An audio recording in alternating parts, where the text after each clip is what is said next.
inicio a nuestro análisis de este 8 de mayo del año 2013. Sin duda, en el escenario internacional han ocurrido numerosos incidentes y valdría la pena hacer una revisión rápida, por ejemplo, de los últimos datos que han estado apareciendo respecto del atentado del Maratón de Boston, en donde al parecer se va configurando cada vez más la versión de que no hubo un complot internacional, no se obedece a directrices de redes terroristas que funcionan en el exterior, sino que esto es, digamos, un trabajo, llamémosle artesanal, es una acción en la que están implicados personas que por su propia cuenta llegan a la conclusión de que el enemigo es, en este caso, Estados Unidos, y deciden llevar a cabo una acción que sería la primera de varias, según los últimos datos, en las que tratarían de afectar la moral del pueblo norteamericano, haciéndole ver que el idealismo del mundo musulmán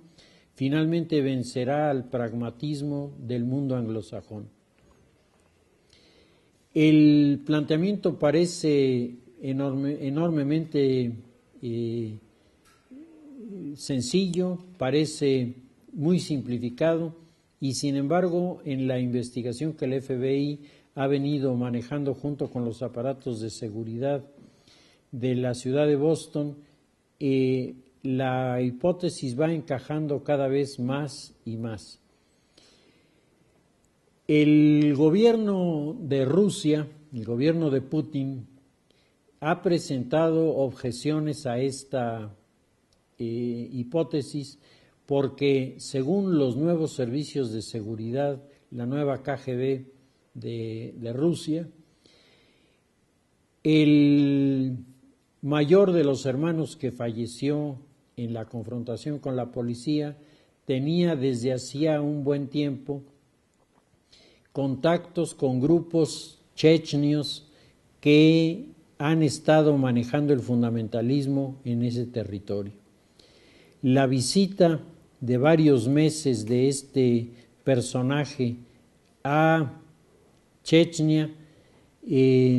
pareciera confirmar esta versión. Sin embargo, la esposa de la mamá de los dos chicos que estuvieron involucrados alega que fueron de visita con la familia y que no tienen ni han tenido nunca contacto con los grupos terroristas. A esto replican los servicios de inteligencia rusos, presentando una ficha muy completa de la mamá como una de las mujeres comprometidas en los enlaces con los terroristas de la región del Cáucaso, en donde se están desarrollando estas tensiones entre los rusos y los habitantes de estos lugares que se sienten invadidos y se sienten una vez más dominados por su archienemigo, que es precisamente Rusia. En realidad resulta muy complicado en este momento sacar una conclusión, porque si uno lee los reportes de los norteamericanos, pues queda convencido de que aquello es parte de un funcionamiento en red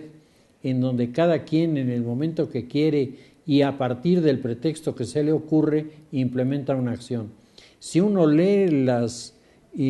los informes que vienen, sobre todo en las revistas europeas de los aparatos rusos,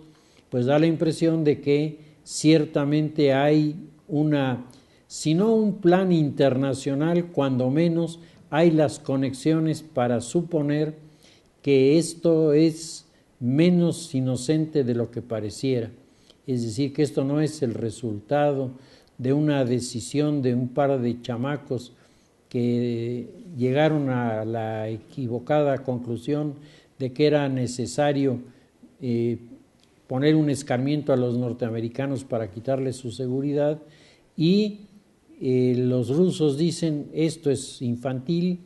esto tenía un propósito, y el propósito es preparar el gran atentado para el 11 de septiembre del año en curso. El tema seguramente seguirá dando mucho que hablar. Nosotros simplemente hemos seguido algunos de los datos nuevos que me parece tienen importancia en este contexto. El siguiente tema que quisiera comentar rápidamente es, en lo internacional, el conflicto que va creciendo en importancia entre Siria e Israel. Si hacemos memoria, todo lo que está pasando en Siria en este momento ocurre a partir del rechazo de la sociedad al gobierno que durante tantos años ha estado dominando la política de este país y que no permite ni que se hagan nuevas elecciones, ni que se modifiquen los cuadros de mando que este gobierno ha establecido. Originalmente, Siria se sacude con los acontecimientos de Túnez. Si ustedes se acuerdan, el año pasado en Túnez comenzaron las movilizaciones que acabaron por tirar al gobierno, y luego vinieron las movilizaciones en Libia que tiraron al gobierno, luego vinieron las movilizaciones en Egipto que tiraron al gobierno, y cuando estaba la situación de Egipto, Túnez y Libia en su momento culminante, en esta situación comenzaron a producirse en Siria algunas movilizaciones. Como habíamos dicho ya en alguno de nuestros análisis anteriores, la esposa del actual presidente, la princesa Asma, que es una mujer que tiene una gran capacidad de diálogo, sobre todo con los grupos juveniles en Siria, ella comenzó a realizar una campaña en la que asistía a los centros de reunión de los jóvenes sirios y les alentaba a proponer un cambio de gobierno y a proponer una participación más intensa de la sociedad y sobre todo de los jóvenes en los procesos electorales. Esto es una señal que los jóvenes interpretan en Siria como un mensaje del presidente, pues la esposa del presidente la que está diciendo eso. Comienzan las movilizaciones juveniles. Las movilizaciones juveniles lo que piden es elecciones, no están a favor de alguien. El gran problema, por lo menos uno de los grandes problemas que se ha venido manifestando en Siria es la falta de líderes visibles de la oposición, lo mismo que pasa en Túnez, lo mismo que pasa en Egipto, lo mismo que pasa en Libia. Hay fuerza social suficiente como para provocar la caída de un gobierno, pero no hay fuerza social suficiente para crear una nueva administración. No hay un liderazgo capaz de construir. Y esto es tal vez uno de los signos más inquietantes que estamos percibiendo en este escenario que se inicia en el norte de África y hoy está desembocando en el Medio Oriente. ¿Qué tiene que ver Israel con esto? Ahí entramos en un terreno otra vez en el que las especulaciones vuelven a hacer su aparición. Los servicios de inteligencia de Israel, la Mossad, que es sin duda uno de los mejores servicios de inteligencia del mundo, pero que también es un servicio de inteligencia muy tramposo. Los servicios de inteligencia del Mossad afirman que, aprovechando la situación de debilidad del régimen sirio, se ha incrementado de manera considerable el tránsito de armas que van con destino a los grupos terroristas que operan en la zona de Palestina, y que por lo tanto los sirios están adoleciendo de la vigilancia de las fronteras, por lo que los israelíes se atribuyen el derecho de patrullar las zonas fronterizas y disparar contra todo aquello que a su juicio pudiera significar la presencia de los traficantes de armas. La respuesta del gobierno sirio no se ha hecho esperar. Siria dice que considera cualquiera de los ataques como un ataque contra la soberanía de este país y por lo tanto que esto puede desencadenar desde el rompimiento de relaciones, el retiro de embajador, hasta la declaración de guerra entre Siria e Israel. Los analistas del área, que tienen algunos de ellos ya un buen tiempo lidiando con este tipo de noticias, dicen que el gobierno sirio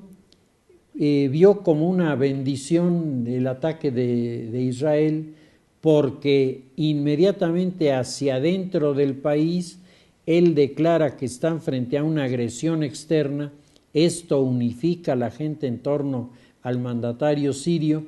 y, contrariamente a lo que muchos imaginan, que la presencia de Israel provocaría la fractura del régimen sirio, todo parece indicar lo contrario, que el régimen sirio se fortifica, se fortalece, y sobre todo porque los sirios y los israelíes tienen agravios pasados muy, muy dolorosos. En la guerra del Yom Kippur, los israelíes, primero empujados por los países del mundo árabe hacia el interior de sus fronteras,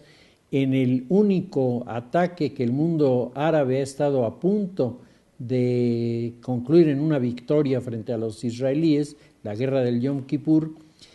los israelíes logran su reacción y entonces los israelíes, aprovechando el desconcierto de los adversarios, los israelíes logran la reacción por un hecho que es incuestionable. Norteamérica abastece a los israelíes de los aviones que le hacían falta en ese momento, y incluso con algunas tripulaciones que los árabes acusan eran de los norteamericanos, atacan las posiciones árabes y desde luego producen la desbandada de los árabes, que nunca se habían esperado esta capacidad de reacción y sobre todo este nuevo material de guerra que son los aviones norteamericanos, que cambian totalmente el signo de la guerra. Los israelíes no se quedan en eso. Aprovechando las circunstancias, se adueñan de las alturas del Golán, que es una parte estratégica, es un pivote geoestratégico militar del Medio Oriente, y al capturar las alturas del Golán, automáticamente los israelíes, desde entonces hasta nuestros días, se han vuelto los dueños, estratégicamente hablando, de esta zona. Por lo tanto, los jaloneos entre sirios e israelíes, en primer lugar, no son nuevos, tienen antecedentes, y desde luego los sirios pretenderían que los israelíes dejaran las alturas del Golán, porque mientras las alturas del Golán estén en poder de Israel, Israel tiene, por la altura precisamente del Golán, tiene un posicionamiento militar con ventaja sobre cualquiera de sus posibles adversarios. El mundo de los árabes ha estado enviando a través de la cadena Al Jazeera, que es la cadena a través de la cual se envía la información de estos países al mundo occidental, ha estado enviando sistemáticamente informaciones en las que acusa a Israel de estar buscando una provocación que garantice la intervención de los norteamericanos en la zona. Al mismo tiempo, la cadena Al Jazeera ha destacado las declaraciones de la Cancillería rusa, que ha declarado ser solidaria del gobierno de Siria, y sobre todo la declaración y luego la presencia de un portaaviones chino frente al territorio de Siria, y la declaración del canciller chino en el sentido de que China respaldaría abiertamente a Siria frente a cualquier intervención de Israel o de los aliados de Israel. Y el mensaje pues lleva inmediatamente a pensar que se está refiriendo a Estados Unidos y que China estaría dispuesta a intervenir. Nuevamente, los analistas que tienen ya mucho colmillo en estas cosas dicen que este modo de declarar y estas maniobras que utilizan los chinos nos hablan de un procedimiento que ya es arcaico, en el que se grita mucho, se amenaza mucho, a la mera hora no se hace lo que se dice, pero se tienen fichas para ponerse a negociar contra los adversarios. El servicio de inteligencia israelí, la Mossad, ha estado, sobre todo en los últimos días, presentando abundantes datos acerca de este intercambio de armamento que va desde Irán hasta las tierras de Palestina para nutrir a los grupos terroristas, pero también para fortalecer a los grupos paramilitares que conforman una especie de Guardia Nacional de los palestinos, cuyo propósito es garantizar que los israelíes no puedan entrar en el territorio de Palestina, en la Franja de Gaza, y sobre todo no vayan a fundar nuevas colonias, que es lo que ha desencadenado enormes conflictos en este territorio. Por último, en una información que tiene que ver con México y con Estados Unidos, la visita del presidente Barack Obama es una visita sumamente interesante. Barack Obama sugirió la presencia de jóvenes que platicaran con él. Hubo una concentración, aproximadamente 400, un poco más de jóvenes que se entrevistaron con Obama y se encontraron con un Barack Obama sonriente, un Barack Obama comunicativo, un Barack Obama que quería oír, y cuando le tocó su turno hablar, los temas fueron muy interesantes. Primero, Barack Obama hace referencia al gobierno de Felipe Calderón. En varias ocasiones dice que el gobierno de Felipe Calderón fue el que inició, fue el que resolvió, fue el que propuso. Es decir, Barack Obama, contrariamente a lo que la Cancillería nueva esperaba, no evade el tema del expresidente, sino señala lo que a su juicio se hizo en la administración anterior. Y en la parte interesante con los jóvenes, Barack Obama les habla de cómo ha cambiado la situación en México y cómo han cambiado la situación de las relaciones de los países en los últimos años, refiriéndolo todo al tema de la educación. Y entonces Barack Obama una vez más afirma que el tema educativo es el gran tema del futuro. Los países que sean capaces de desarrollar sistemas educativos, los países que tengan el mayor número de su población alfabetizada, y no solo alfabetizada, sino capacitada para entrar en estos mercados globales en la línea de verdadera competencia, dice Barack Obama, en la medida en la que las sociedades se van convirtiendo en sociedades más ilustradas, más conocedoras, más educadas, son sociedades en donde van apareciendo, como cosa natural, personajes políticos con mayor sabiduría.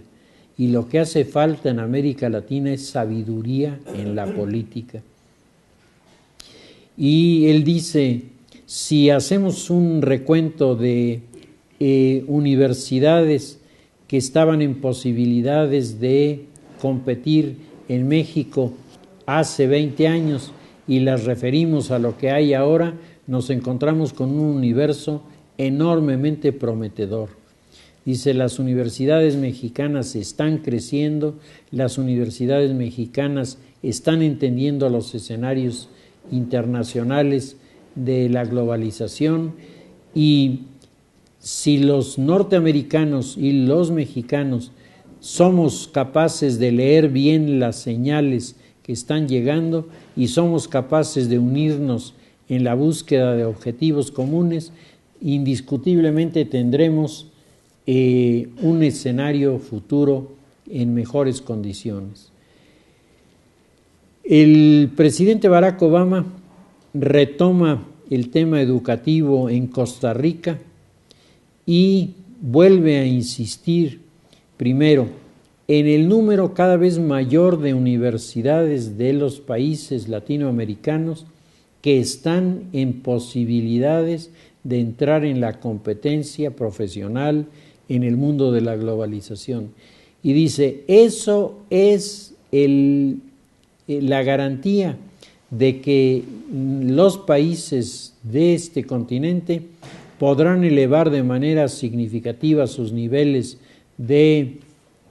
salario, podrán mejorar su calidad de vida, pero sobre todo podrán preparar mejor a los jóvenes para que el futuro sea un futuro prometedor. Dice Barack Obama, desde mi punto de vista, México ocupa uno de los lugares más importantes en las economías del mundo. Si los mexicanos no descuidan el equilibrio de su economía, los mexicanos se verán en poco tiempo incursionando en áreas de competencia y en áreas de comercialización que nunca habían pensado. Los comentarios en torno a la visita de Barack Obama, particularmente en Estados Unidos, llaman la atención porque destacan y subrayan este encuentro educativo en donde Barack Obama les está diciendo a los jóvenes, estudien más, prepárense más, porque el mundo que tienen allí enfrente está a su alcance si tienen esta preparación.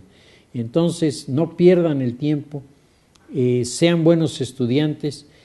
y entiendan que el escenario global es un escenario que puede convertirse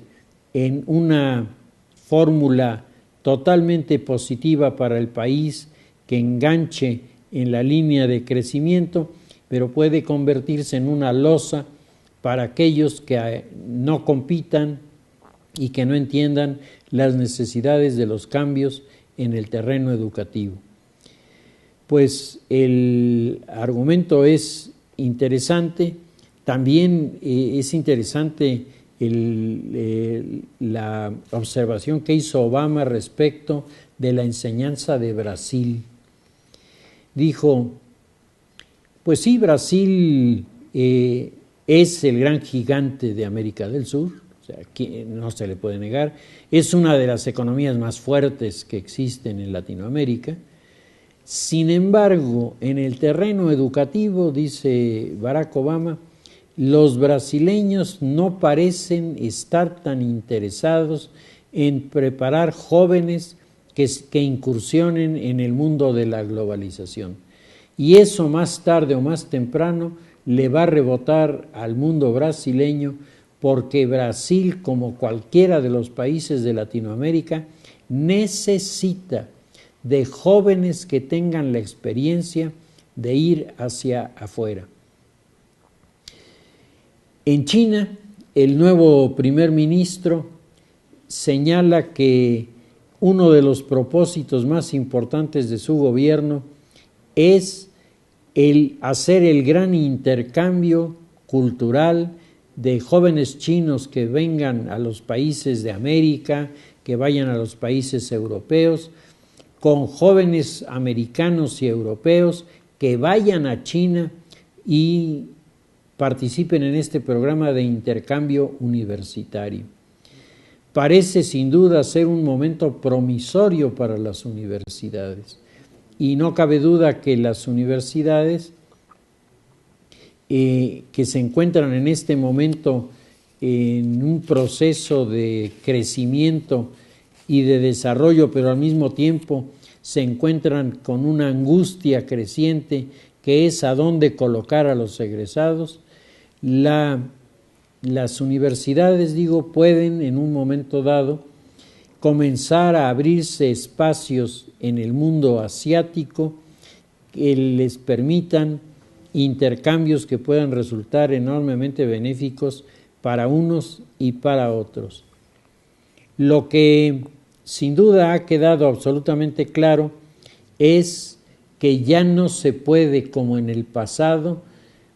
buscar salir beneficiado uno solo de los que están interviniendo en este tipo de intercambios. Aquí, si no ganamos todos, resulta que no ganó nadie. Y eso marca así una situación sustantiva de diferencia entre la época anterior y lo que está ocurriendo en este momento. Por si fuera poco, los medios electrónicos están haciendo circular un documento muy interesante de una universidad que ha sido calificada como parte del top 10 de las universidades mundiales, o sea, una de las universidades mejor calificadas del mundo, que acaba de recibir un premio por una certificación, y la universidad está mandando una carta en la que agradece la certificación y luego agrega que después de haber agradecido quiere manifestar su desacuerdo con ese tipo de maniobras, porque ese tipo de maniobras, dice, corresponden totalmente al mundo de los negocios y no al mundo de las universidades. Las universidades lo que tienen que hacer es estudiar. Lo que las universidades tienen que hacer es crear el clima propicio para la investigación. Lo que las universidades tienen que hacer es hacer a sus estudiantes pensar en los problemas concretos, reales del mundo en el que viven, y hacer que participen los estudiantes en la búsqueda de soluciones para estos problemas, y no andar buscando calificaciones o reconocimientos que están muy bien para los productos que se están manejando en los mercados internacionales, pero que nosotros no les vemos mayor proyección dentro del terreno educativo. El texto hace referencia también al Tratado de Bolonia, que es un acuerdo europeo en el que las universidades en buena parte han comenzado a acceder a toda una serie de presiones de los círculos económicos que pretenden que las instituciones universitarias sean productoras de personal que vaya a trabajar en las empresas de los grandes inversionistas. Y aquí el tema ha sido ya manejado en la universidad en España, en Navarra, en la Universidad de Navarra, que es una de las universidades que se considera una universidad modelo. Uno de los catedráticos, Alejandro Llano, más reconocidos de la universidad, acaba de publicar un librito. A mí me hicieron favor de hacer llegar un ejemplar, me ha dejado sorprendido, gratamente sorprendido. La reflexión que hace el libro se llama Repensando la Universidad, que es el tema que en esta institución estuvimos manejando apenas hace unos días, de repensar la universidad, es decir, de comenzar a revisar las cosas que se están haciendo, porque la universidad tiene su propia naturaleza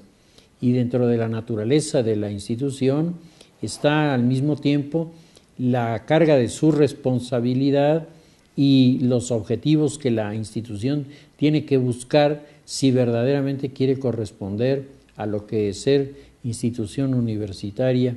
significa. No cabe duda que el tema de la educación se vuelve un tema capital.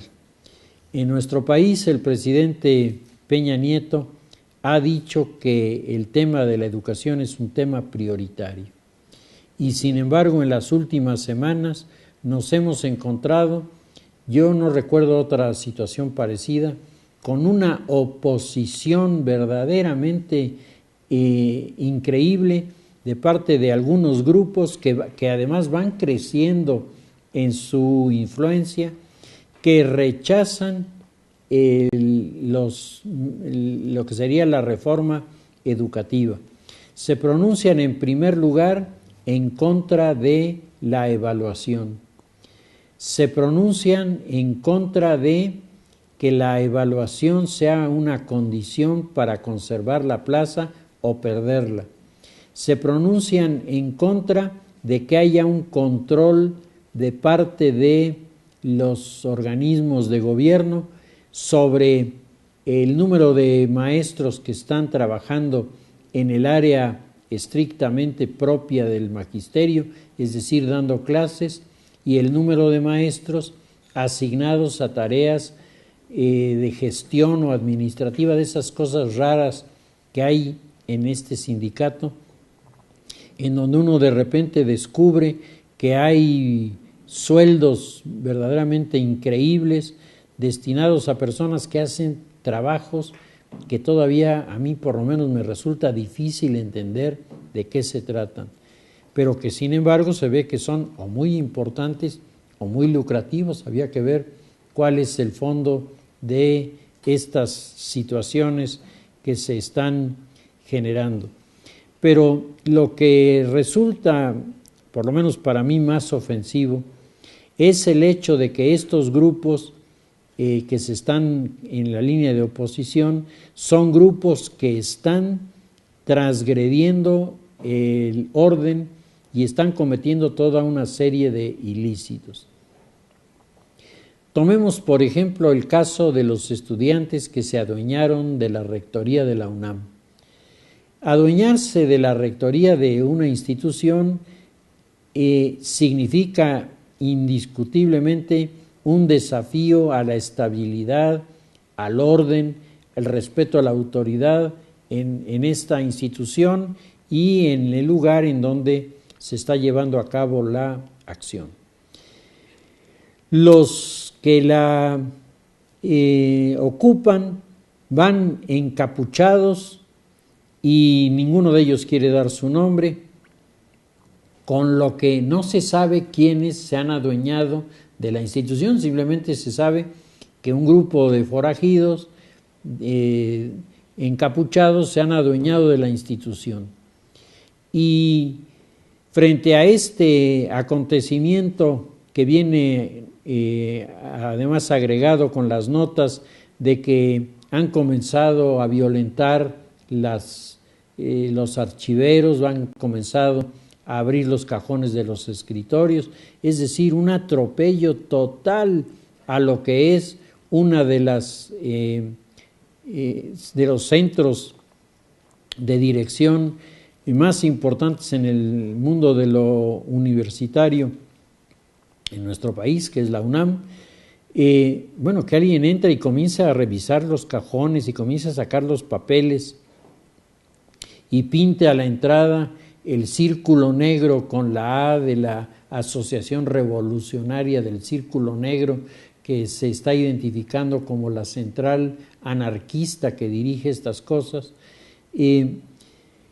Este hecho que sacude la vida de la universidad no está seguido de una captura inmediata de 20 fulanos que entraron, sino que viene inmediatamente acompañada de toda una serie de artilugios de parte de la rectoría, en donde no se trata de decirles, señores, ustedes entraron ilegítimamente, ¿no? Ni siquiera sabemos quiénes son, están violentando nuestro aparato de documental, ustedes han cometido ilícitos, por lo tanto tienen que ser detenidos, tienen que ser llevados a la cárcel. En lugar de eso, se propone por parte de los intelectuales buscar una mesa de negociación.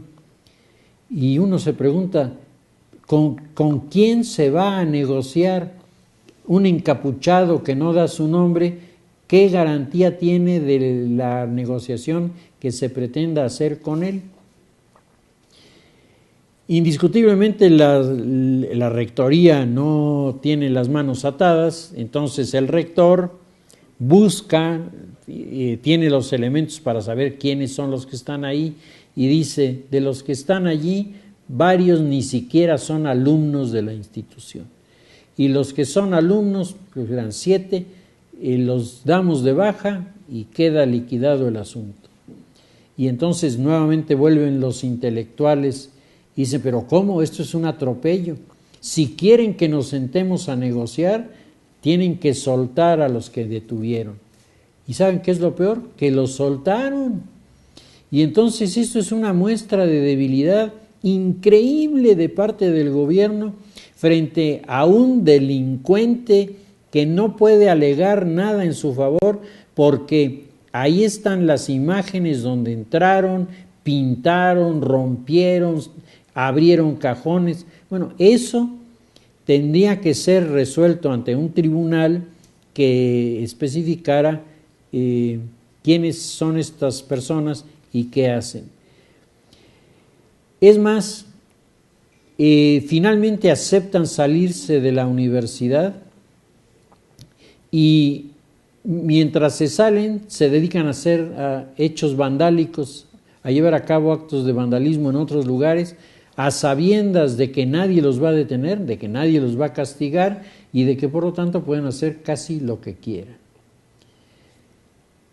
Junto con el tema de la UNAM está el de los normalistas en Michoacán, que no quieren aprender inglés y que en lugar de inglés quieren purépecha.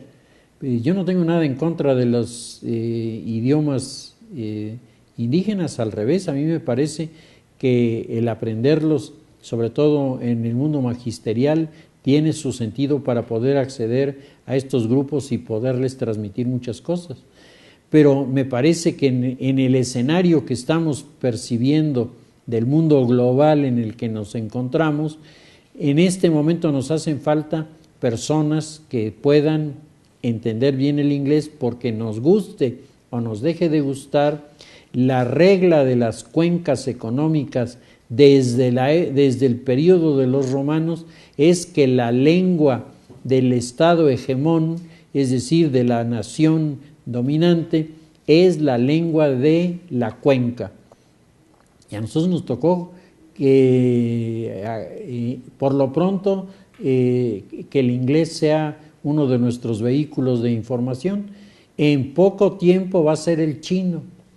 y el coreano, que van a comenzar a reclamar cada vez más y más la especialidad en idiomas de las universidades, que a veces nos estamos quedando muy fijadas en el inglés, el alemán y el francés, cuando en el mercado global, en los escenarios globales, son los chinos y los coreanos, más que los japoneses, los que están asumiendo un liderazgo en el cual nosotros podríamos y deberíamos competir si entendiéramos su lengua y fuéramos capaces de participar con ellos en el descubrimiento de muchas cosas. Platicando con una profesora de esta institución que vivió 3 años y medio en Corea, y ya he comentado de esta persona, ella me estaba señalando que contrariamente a lo que la sociedad piensa, de que en Corea una gran parte de la población universitaria habla inglés, ella me dice, eso no es así, la gente solo por excepción habla inglés, solo por excepción. Y por lo tanto, los que piensan, si en una universidad educamos a alguien en inglés bien, lo mandamos a Corea, ahí se va a entender, pues sí hay profesores que hablan inglés, sí hay algunos alumnos que hablan inglés, pero el inglés no es la lengua de Corea, la lengua de Corea es el coreano. Entonces lo importante es aprender el coreano como aprender el chino. Y esta profesora me decía, lo interesante es entrar en sus universidades, porque en las universidades asiáticas tienen sistemas de educación diferentes, tienen esquemas culturales distintos de los nuestros, que sería muy importante que tuviéramos alumnos que fueran a empaparse en ellos y llegaran a decirnos qué hay ahí, cómo piensan, cuáles son sus valores, cuáles son sus propósitos, y de esta manera tener mayor lucidez en los contratos, en los encuentros, en los entendimientos que naturalmente podemos tener con estos países y debemos tener con estos países. Ya les había comentado en uno de los análisis anteriores que en un país mayoritariamente budista hay 5 millones de católicos, más los grupos protestantes. A mí me parece que es un núcleo de población significativa que está además muy ligada a nuestra realidad latina, que se identifica mucho a través de los principios religiosos. Todo esto habla de las nuevas formas de educación que están apareciendo. No solamente los elementos de tipo formal que significan el asistir a una clase, el atender a un maestro, el hacer las lecturas, el hacer las tareas, el llevar a cabo los trabajos conjuntos, el aprender a trabajar en equipo, el aprender a leer en otros idiomas para poder cumplir con los trabajos que se dejan. Todo esto que nos parece que está muy bien y que es muy avanzado, a mí me parece que comienza a quedarse atrás frente a un mundo que está requiriendo otras formas de aprendizaje también. Y digo también porque no se trata de quitar los elementos formales, se trata de acompañar los elementos formales con todos estos elementos nuevos hasta descubrir de qué manera los podemos formalizar y los podemos incorporar a la universidad con ventajas para los estudiantes, con ventajas para los maestros y sobre todo con ventajas para el país. La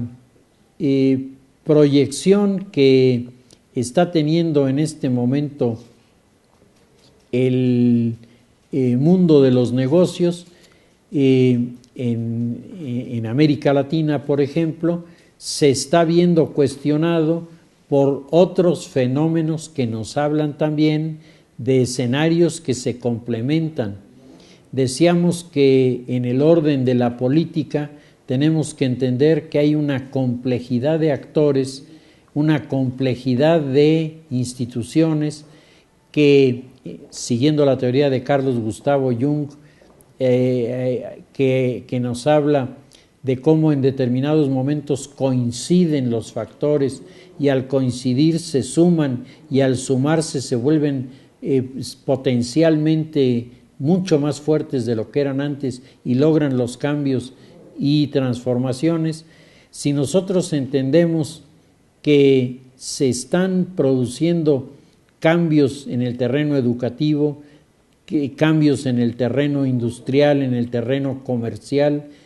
también se están produciendo cambios en el terreno político, sobre todo en el terreno de la democracia, que está en un proceso de transformación de democracia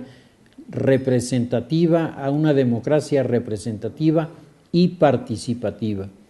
¿Y qué es lo que nos deja la revisión de este cambio en la democracia representativa a participativa? Que nos encontramos que la democracia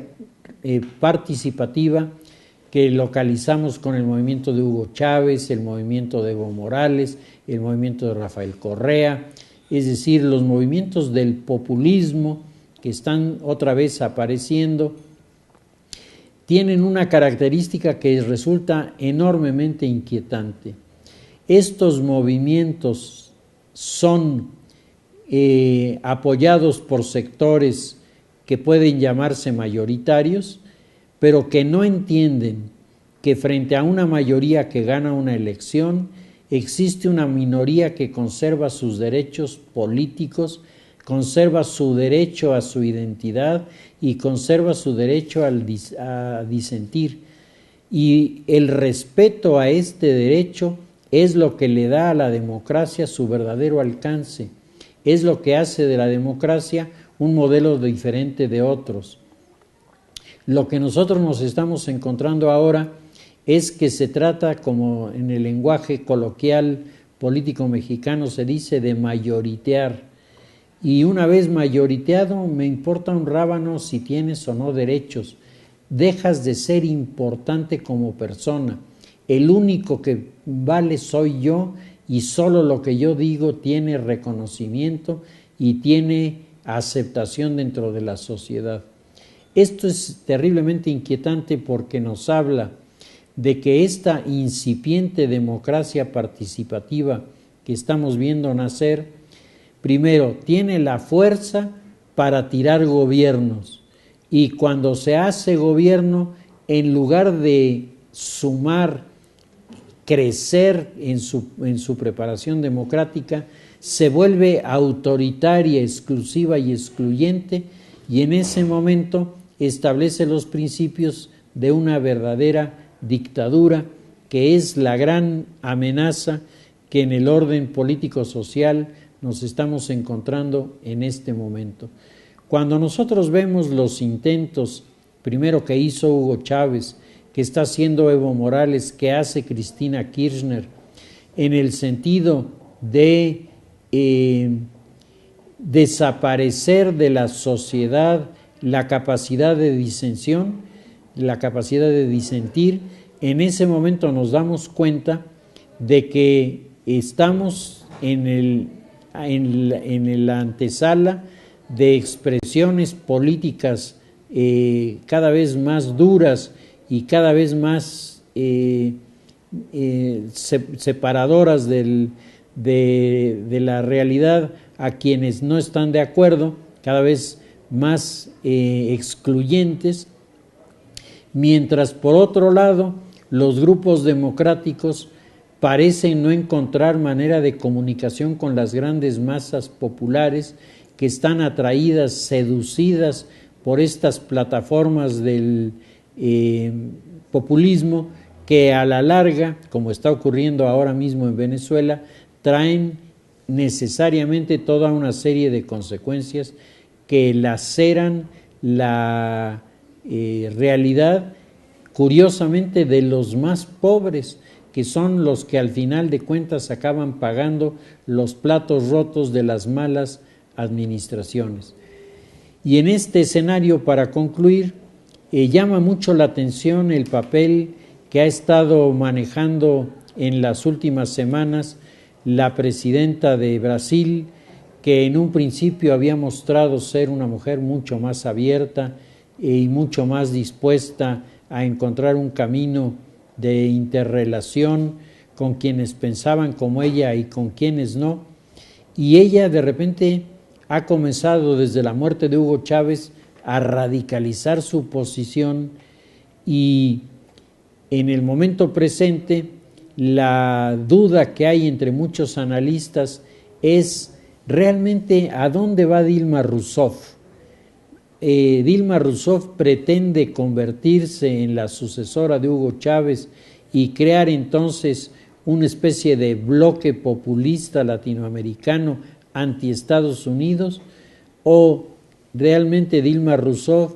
lo que quiere es construir un país nuevo, abierto a la nueva